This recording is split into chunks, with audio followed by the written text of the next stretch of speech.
आज से हम अपनी 10th क्लास की जुलाई वाली यूनिट MS एक्सेल स्टार्ट कर रहे हैं। ठीक है, जो MS एक्सेल है वो एक तो जुलाई मंथ में है, देखो, और हाफ अगस्त में है।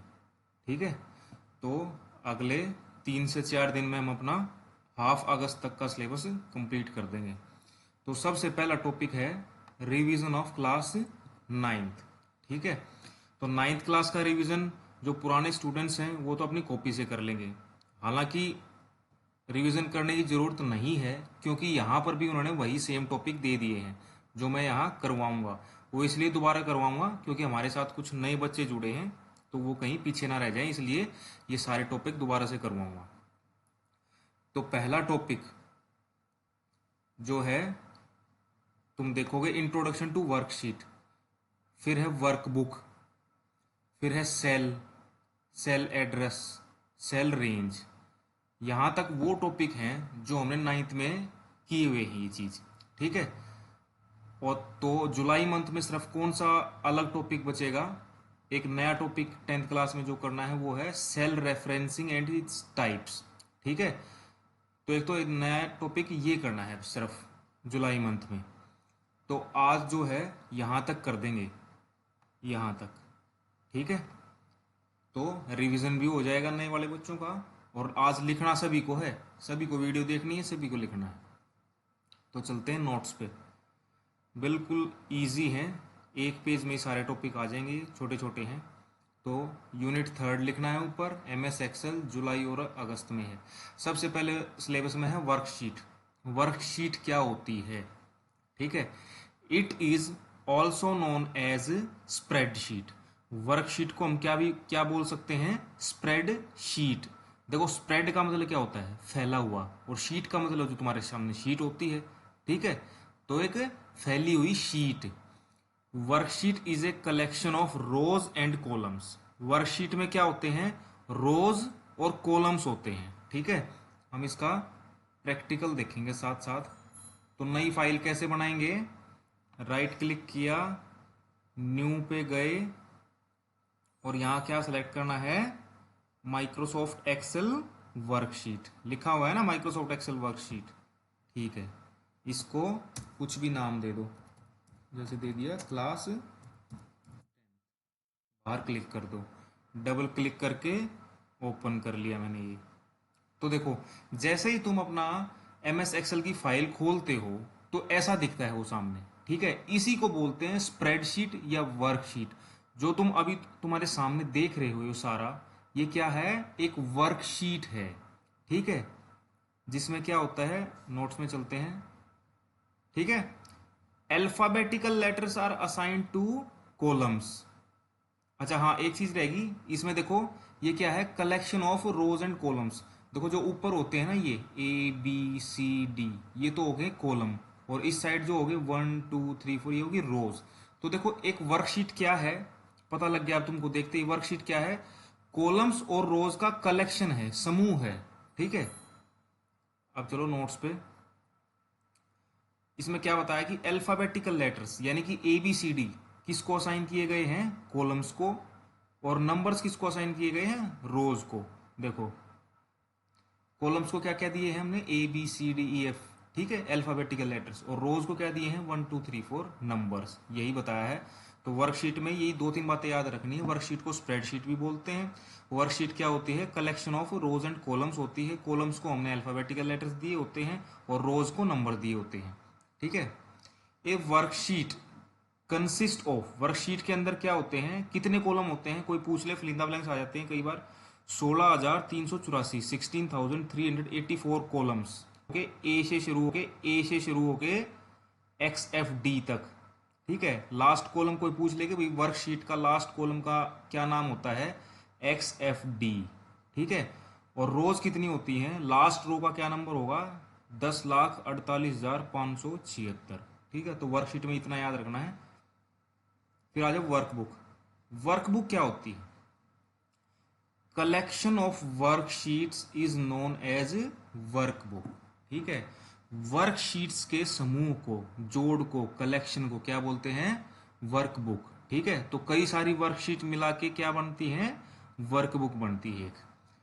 इन एम एस एक्सेल के अंदर जो फाइल होती है, a file is known as workbook. ठीक है, एक फाइल को वर्कबुक बोलते हैं। जैसे देखो, अब हमारे पास मान लो ये क्लास टेंथ नाम से जो ये फाइल है, ये किस टाइप की फाइल है, एक एम एस एक्सेल की फाइल है। तो ये क्या होगी, एक वर्कबुक। ठीक है, तो एम एस एक्सेल के अंदर फाइल को हम क्या बोलते हैं, वर्कबुक। जैसे ये है, ये वर्ड की फाइल है ये। ठीक है, तो इसको क्या बोलते हैं हम, डॉक्यूमेंट बोल देते हैं, वर्ड फाइल बोल देते हैं। इसी तरह एम एस एक्सेल के अंदर फाइल को क्या बोलते हैं, वर्कबुक। और वर्कबुक क्या होती है, कलेक्शन ऑफ वर्कशीट्स। ठीक है, by default an Excel workbook displays 3 worksheet at the bottom. देखो, ये वर्कबुक खोल ली हमने। ठीक है, वर्कबुक खोलते ही हमारे सामने क्या आती है, स्प्रेडशीट या वर्कशीट। तो वो बता रहा है कि अगर तुम नीचे देखोगे तो एक वर्कबुक के अंदर 3 वर्कशीट होती हैं, शीट 1, शीट 2, शीट 3। और यहां से हम क्या कर सकते हैं, इंसर्ट, देखो लिखा आ रहा है ना, इंसर्ट वर्कशीट, और भी वर्कशीट डाल सकते हैं। लेकिन वो बता रहा है कि अगर किसी वर्कबुक को तुम खोलोगे तो बाय डिफॉल्ट उसमें कितनी वर्कशीट मिलेंगी, 3, और उनके नाम क्या क्या होंगे, शीट 1, शीट 2, शीट 3।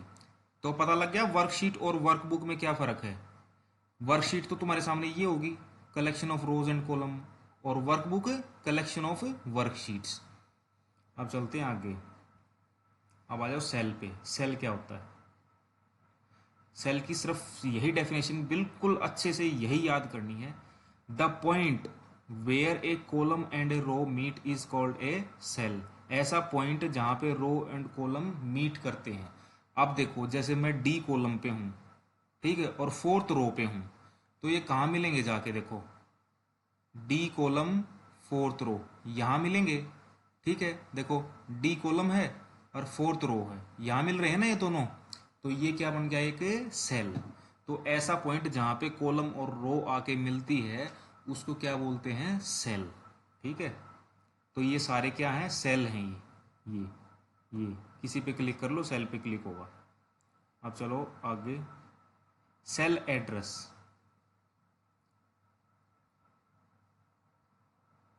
देखो, सेल एड्रेस के बारे में पढ़ते हैं अब, यानी कि जो हमने अभी सेल देखा उसका क्या एड्रेस है, उसका क्या पता है। Each cell in a worksheet, worksheet के अंदर जो सेल है, हर एक सेल कैसे पहचाना जाता है, is identified using a unique address. हर एक का एक अलग एड्रेस होता है, यूनिक एड्रेस होता है। 2 सेल का कभी भी सेम एड्रेस नहीं हो सकता। ठीक है, तो हर सेल का एक अलग एड्रेस होता है।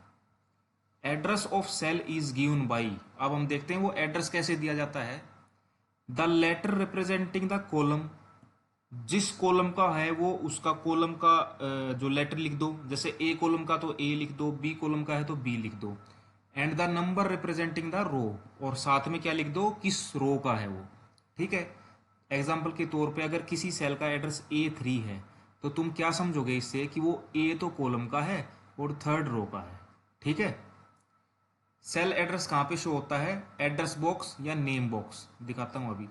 अब देखो, जैसे मैंने इस सेल पे क्लिक कर दिया, ये सेल किसका है, ई तो कॉलम का है, ई, और 8वीं रो का है, तो इसका एड्रेस क्या होना चाहिए, E8। अब वो E8 तुमको कहाँ लिखा दिखेगा, ये देखो।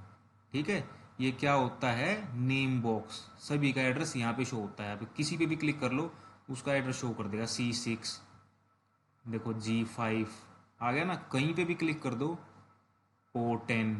ठीक है, तो इसको बोलते हैं नेम बॉक्स या फिर एड्रेस बॉक्स। अब चलो आगे, सेल पता लग गया, सेल का एड्रेस पता लग गया।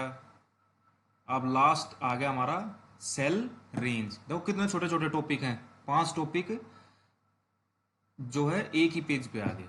अब रेंज क्या होती है, cell range. Group of adjacent cells is known as cell range. अब देखो, ग्रुप ऑफ एडजेसेंट सेल्स यानी कि ऐसे सेल्स जिनकी बाउंड्री एक दूसरे से टच है। ठीक है, अगर हम उनको सेलेक्ट कर ले तो वो रेंज बन जाती है। अब जैसे मैं यहां से लेके, ठीक है, और ये इतना सेलेक्ट कर लूं, ये सारे सेल्स देखो इस बाउंड्री के अंदर, इस ब्लैक बाउंड्री के अंदर ये सारे सेल्स एक दूसरे से टच है ना, तो मैंने इतना रेंज सेलेक्ट कर ली। ठीक है, इस रेंज का नाम देना हो तो क्या करना है, जैसे अब सेलेक्ट करी, रेंज सेलेक्ट करी, नेम बॉक्स में गए और टाइप कर दिया, जैसे टाइप कर दिया हमने मनीष, ठीक है, और एंटर मार दिया, एंटर कर दिया। अब देखो, अब हमने उसका नाम दिया था, वो रेंज कहाँ पे थी, ठीक है। तो एक इसमें देखो नोट्स में चलते हैं, एक तो how to name a range, range को नाम कैसे दें।